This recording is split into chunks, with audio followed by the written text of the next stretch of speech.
bedrock of all science is data. I sometimes say the most beautiful idea in science is generally worth nothing without the data, the observations, the experiments to back it up.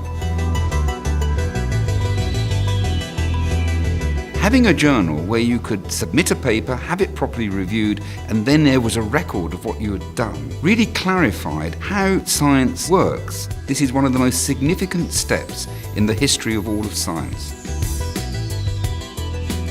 I think one of the most important things the Royal Society ever did, and it did it right at its beginning, was to invent the scientific journal with this journal, Philosophical Transactions, publishing articles describing the work. They could get it out there, they'd published it, they were owners of it, and there was a date on it, so they got priority. It's still very important now to have this recognition. Exactly, isn't that interesting? That's basically the same thing as we have now. All the thousands, tens of thousands of scientific journals, they publish regularly, they're dated, they're peer-reviewed, it's all exactly the same model. When you're competing for a result, you want to be the one that got it first, and that means get it in the journal first. So it still holds a lot of importance in terms of motivation to getting out good, robust results fast. And it's exactly the same in my field too.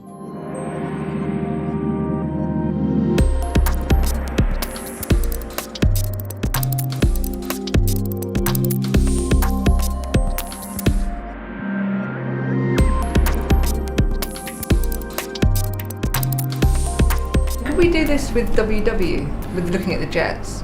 WW, you would have, say, the same diagram as the first. If we're looking for this WW process, then we get a massive background from these top Particle physics in particular were very, very stringent when we analyse our data about whether we say we've discovered something. And it means that we really want to be totally sure that what we're saying is reliable. I work on the Atlas experiment, which already has more than 3,000 people. And then there's another experiment called the CMS experiment on the LHC collider, also with many thousands of people. And we are essentially doing the same physics program, and that is done on purpose. It's because if one of us is to make a claim of something really extraordinary, it needs to be confirmed by the other experiment. And also it helps a little bit with friendly competition. You sort of don't drag your feet so much when you know that there's somebody across the ring who's also doing things as quickly as you are.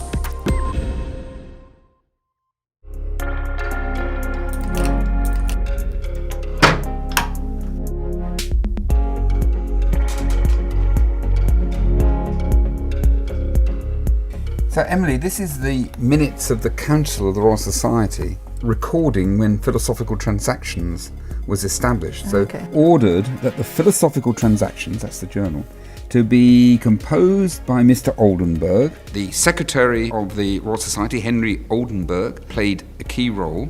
I suspect that he thought inventing the journal might reduce his workload to some extent. So instead of acting as the sort of spider in the middle of the web connecting everybody, it could be dealt with by a regular publication of a journal where the observations and data was set out. Printed the first Monday of every month, so a very regular publication. Yeah, it is. If there's sufficient matter for it. So if he didn't have it, then he wouldn't publish it. And that the tract be licensed by the Council of the Society. In other words, it's acceptable for publication. What's in there would be peer reviewed. That was the origin, really, of peer review.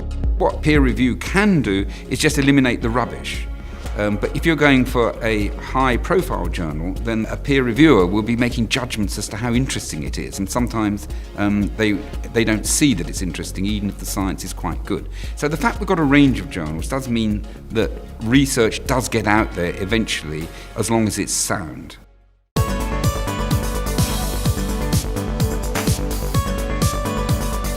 In particle physics, we have this rule that we go by, that if we want to make a discovery, there's what we call a 5 sigma significance on it. So 5 sigma is making it really safe before we go ahead and we publish it. Just coming back a little bit to how it's done in your field, so take, for example, your Nobel Prize winning work. You must have really wanted to be sure that it was correct before you announced it. So how many different ways did you do the measurement before you were convinced? The first observations were extremely exciting, but they were insufficient for us to be sure it was right. So for the succeeding months after that, we were doing all sorts of further experiments that ended up with a very solid result. So when we published it, we were pretty certain that we were right. So that's your 5 sigma, in your personal 5? It's my personal 5 sigma. So this is the first Philosophical Transactions, Volume 1. Very exciting. So this is the very first pages of the very first journal. It was the beginning of peer review because council had to look at it, but it took a while for the whole process to get in place. Philosophical transactions, undertaking studies and labours of the ingenious in many considerable parts of the world. It's great language anyway. An account of the improvement of optic glasses at Rome. A real distinction, I think, between the sort of thing you're doing and what certainly my lab's doing is that once we've published it, people are less likely to say, well, that's the end of the story than they are with you. I mean, if you know, like when those Higgs boson papers came out, that was essentially established.